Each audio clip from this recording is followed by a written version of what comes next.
This tree is Robinia purple robe, and it is a high, billowy, kind of open feeling tree, a deciduous tree, and this is one I really like. You'll see the photos that show it when it's in full bloom, but what's nice about it is, as you can see here, is you see how that's semi-transparent.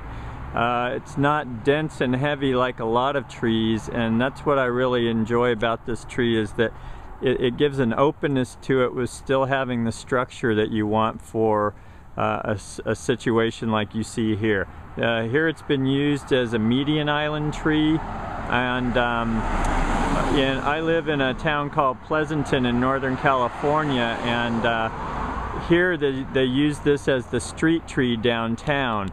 And the reason they use that is for twofold. You see how high the canopy is?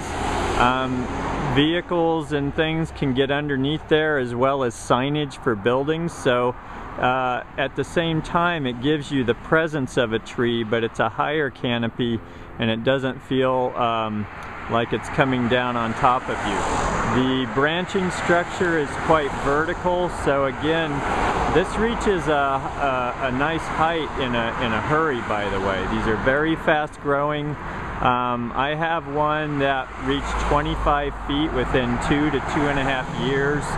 Started off at about 9 feet when I put it in, and probably had an 8 to 10 foot spread within that 2-year period or so.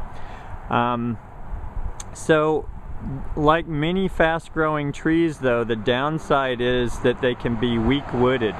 If you're in a very windy area, these are probably not the best tree to be using. When you get a fast-growing tree, because the limbs matured so quickly, they're also weak, and so wind areas, or probably if you've got ice and snow, those types of things, this is going to have an issue in all likelihood, because it just doesn't have the strength built up by the time the stress of those conditions are put on it.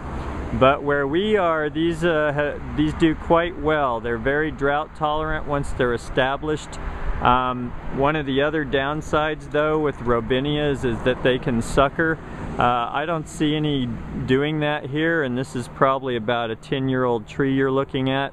But if they're near lawns, that can become an issue. So these are probably better used when they're not near a lawn or even paving. Now, they have them in paved areas downtown where I live, and they're not really a problem with the paving, so the root barriers tend to work on these if you're trying to drive the roots down deeper. I've seen these used in a park and they had suckering coming up in the lawn, so I'd probably warn against that. These have a beautiful flower, which you see in the photo. That shows up in spring, just depends on where you're at and how early that happens.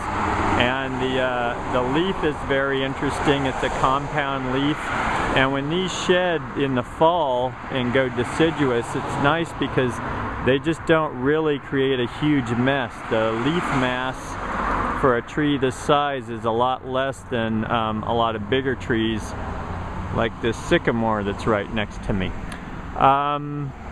I like these a lot as a patio shade tree because they give a nice quality of shade without being too dense. And I'd say as a designer, that's a really nice use for these. Also, to give a sense of screening, tall screening, without just blotting out everything, they're effective for that. So Robinia purple robe, really nice tree in the right spot. If you've got super windy areas, probably would avoid it, but I've seen this used in parks and in median islands like this, and it seems very effective for that. And again, these are 10-year-old trees and they're doing just fine.